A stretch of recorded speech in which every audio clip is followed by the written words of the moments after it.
looking happy. It's like you ask what is the problem, and he tells you, mommy, my teacher do this to me, my teacher do that to me. Then the child wants to go to school the next day. When you prepare the child for school, she's always reluctant, or he's always reluctant. He starts crying, acting funny. That's a sign to tell you that there's something in the school that is stirring up this child. A mom of a 7-year-old child was called to come to school, and when she got to school, they told her, oh, that her child fainted, and when the child fainted, they rushed the child to the hospital.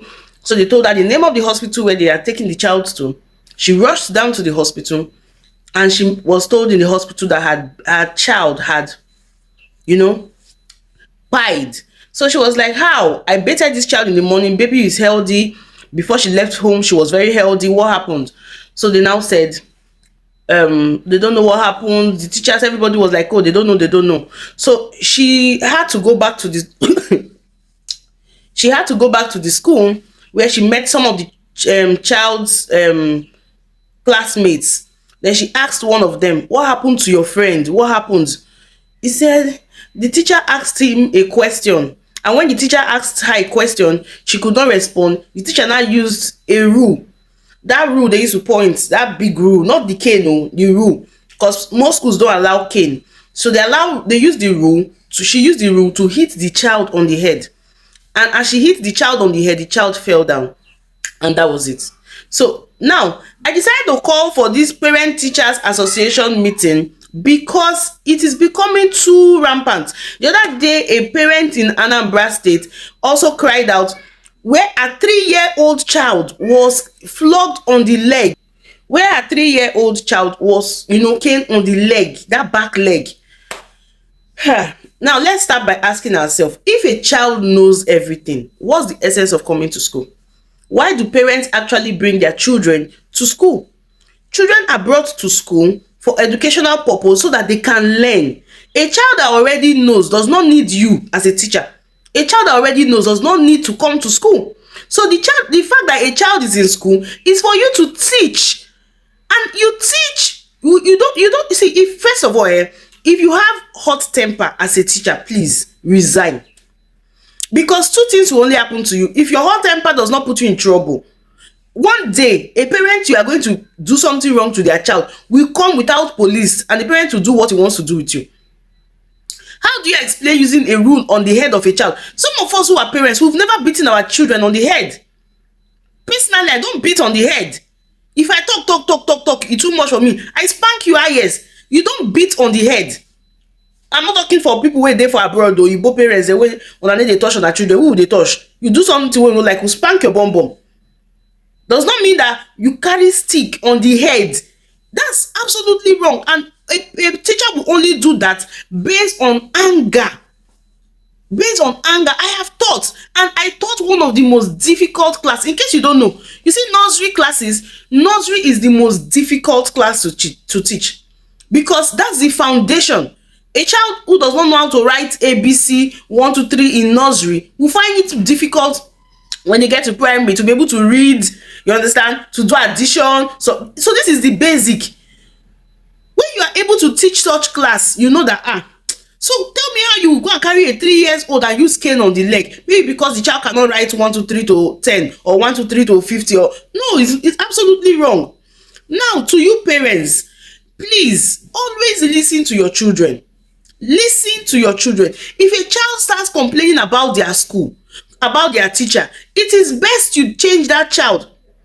If a child comes back from school, the child is not looking happy. It's like, you ask, what is the problem? And he tells you, mommy, my teacher do this to me, my teacher do that to me. Then the child wants to go to school the next day. When you prepare the child for school, she's always reluctant, or he's always reluctant. He starts crying, acting funny. That's a sign to tell you that there's something in the school that is stirring up this child.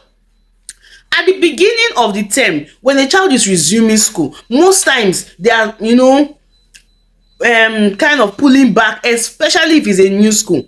But when it is not a new school, a school that the child has been attending for like 2 sections or 1 section, and the child is acting up whenever he wants to go to school in the morning, he feels bad, he feels down, it's a sign there is something the teacher is doing wrong. had same experience. My 5-year-old child, when time she's going to school, her previous school, she starts like, mommy, I don't want to go to this school. Mommy, I don't want, my teacher will beat me. She do this to me, she do that to me. I saw that the girl wasn't looking happy. And the truth is, if the child is not happy about going to learn in school, that child is definitely not going to learn anything. If the child is not happy about the way the teacher or the minders treat them, they are not going to learn anything. So when she started complaining, I went to the school the first day and I asked. They said, no, why? Ella, why you doing like that? She's such a nice child. And even in the school, after we finished talking, they said, okay, let her go to her class. She started crying. Mommy. I said, don't worry. The next day, I prepared them for school again. She was acting up. I said, okay, no problem. Next week, I'm going to change your school. Next week, I'm going to change your school. But go to this one first. They were coming from one school before, but there was, like distance issue and issue. That's why we moved them. So I was like, okay, don't worry. Next week, I will change your school. She said, okay, mommy, don't forget next week. Oh. So when she was telling me, mommy, don't forget next week. Oh, me, I was saying it like she was trying to draw, like, okay, whatever I'm going to endure, let me endure it now. Next week, my mommy will change me. So when she came back home, so she reminded me, mommy, you say you changed my school. I said, no, that was it. I called my husband. I told him, I said, babe, we have to change this girl's school.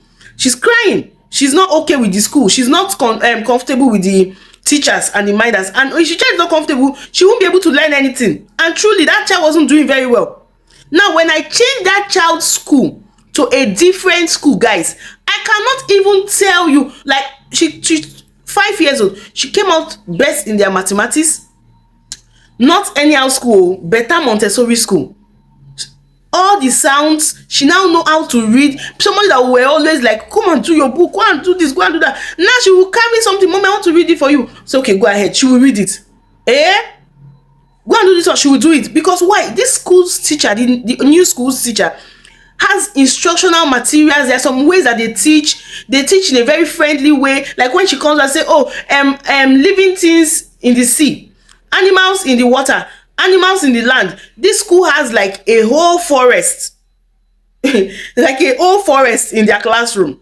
So you see trees, you see different kind of animals, you see dinosaur, you see crocodile, you see this, you see that. So when they tell you, okay, where is the animal in the sea, she's able to see fish, she's able to see lobster, she's seeing crocodile, she's see. So these things are very easy for them. But most times, some other schools may not have these things. When you are not trying to explain to the child doesn't pick up. Instead of the teacher to calm down and teach, the teacher gets agitated. Now, if you as a parent leave that child with that teacher, two things are going to happen. You might either have this kind of abuse. Because let's tell ourselves the truth. As parents, your children will always tell you, mommy, I'm tired of this teacher. Or this teacher is always giving me this. This teacher is always doing that. You know, they will always tell you. Now, it depends on whether you are listening or not. So, guys, please, listen to your children. Parents, listen to your children. And teachers, teach without anger. This kind of... anyway, try this kind of thing for some people picking. You and your own family, you go know what you go feel. I don't know what else to tell you guys. So, guys, thank you for attending today's Parent Teachers Association meeting. God bless you as we look for better ways to treat our children together.